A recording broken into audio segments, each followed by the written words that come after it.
नमस्कार माझ्या प्रिय प्रेमळ भक्ता, तुझी वाईट अवस्था बघून मला खूप वाईट वाटत आहे. तुला आज पैशाची खूप समस्या येत आहे हे मला माहीत आहे. परंतु तुला खूप कष्ट करावे लागते. तुझ्या घरामध्ये खूप मोठा संसार आहे आणि तुला पैशाची खूप मोठी अडचण येत आहे. या सर्व गोष्टीमधून तुला बाहेर पडायचे आहे आणि करोडो रुपये तुला आज तुझ्याकडे आणायचे आहेत. त्यामुळे तू जर स्वामी समर्थ माऊलींचा आशीर्वाद घेण्यासाठी येणार असशील आणि तुला जर माझा आशीर्वाद पाहिजे असेल तर तुला करोडोंची रास मी तुझ्या पुढे देणार आहे. तुझ्या बँक खात्यामध्ये मी आज पैसे जमा करणार आहे. त्यामुळे माझ्या लाडक्या बाळा, तुला फक्त माझ्या आचरणाची गरज आहे आणि जोपर्यंत तू माझे आचरण सोडत नाही तोपर्यंत तुला कधीच पैशाची आवश्यकता भासणार नाही. माझ्या आचरणात आल्यानंतर प्रत्येक माणूस यशस्वी होतो आणि तू फक्त माझे मंत्र ऐकून न ऐकल्यासारखी करतो. त्यामुळे तुला त्याची कधीच परतफेड मिळत नाही. जो माझा खरा भक्त असतो त्या भक्ताला माझ्या आयुष्यातून मी कधीच पैशाची कमतरता पडू देत नाही. मला माहीत आहे तू खूप कर्जामध्ये बुडलेला आहेस आणि कर्जाचा डोंगर तुझ्या डोक्यावर झाला आहे. त्यामुळे माझ्या प्रिय भक्तांनो, तुम्हाला मी सांगू इच्छितो की तुम्हाला फक्त माझ्या मंत्राचं श्रवण करायचं आहे आणि तुमच्या बँक खात्यामध्ये पैसे जर नाही आले तर मी शपथ घेऊन सांगतो, तुम्ही माझा मंत्र कधीच ऐकू नका. तुम्हाला खूप पैसे मिळतील, तुमच्या सर्व अडचणी, तुमच्या सर्व इच्छा पूर्ण होतील. माझ्या प्रिय भक्तांनो, तुम्हाला वाटत असेल की या मंत्राने काही होत नाही, परंतु तुम्ही मंत्र अर्धवट ऐकून सोडून देता. त्यामुळे तुमच्या डोक्यावरील कर्ज वाढत चालले आहे. तुम्हाला कुठल्याही प्रकारचा लाभ मिळत नाही. म्हणून मी आज तुमच्यासाठी घेऊन आलोय अतिशय मोलाचा मंत्र, जो तुमच्या कामासाठी खूप महत्त्वाचा येणार आहे. तुमचे कोणतेही अडकलेले काम क्षणात पूर्ण करण्याची ताकद या मंत्रामध्ये आहे. तुम्ही घेतलेले कर्ज क्षणात फेडण्याची ताकद या मंत्रामध्ये आहे. तुमच्या सर्व इच्छा पूर्ण करण्याची ताकद या मंत्रामध्ये आहे. त्यामुळे प्रिय प्रेमळ भक्तांनो, तुम्हाला हा मंत्र फक्त डोळे झाकून 2 मिनिटं तुमच्या घरामध्ये चालू करून सोडून द्यायचा आहे. हा मंत्र तुम्ही तुमच्या मोबाईलवरती सुद्धा चालू करून सोडून देऊ शकता, ज्यामुळे तुम्हाला तुमच्या बँक खात्यात पैसे येण्यास मदत होईल. स्वामींचा आशीर्वाद प्रत्येक भक्ताला मिळतो, परंतु तो भक्त मनापासून त्यांची सेवा करणारा असायला हवा. प्रिय भक्तांनो, आम्ही तुम्हाला ग्वाही देतो, आम्ही शपथ घेऊन सांगतो, म्हणजे आम्ही काही येडे नाही.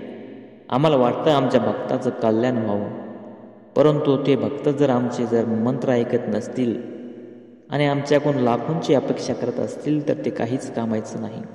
त्यामुळे माझ्या प्रिय प्रेमळ भक्तांनो, तुम्ही तुमच्या आयुष्यामधून तुमच्या डोक्यामधून हा विचार काढा की मला काहीच मिळणार नाही. तुम्हाला करोडो रुपये मिळतील, लाखो रुपये मिळतील, तुमच्या डोक्यावरचं कर्ज क्षणामध्ये दूर होऊन जाईल. हा मंत्र आहे खूप शक्तिशाली. चला तर मग हा मंत्राला सुरुवात करूया. मंत्र पुढील प्रमाणे आहे. ओम श्री स्वामी समर्थाय धनलाभदायकाय नमः. ओम श्री स्वामी समर्थाय धनलाभदायकाय नमः. ओम श्री स्वामी समर्थाय धनलाभदायकाय नमः.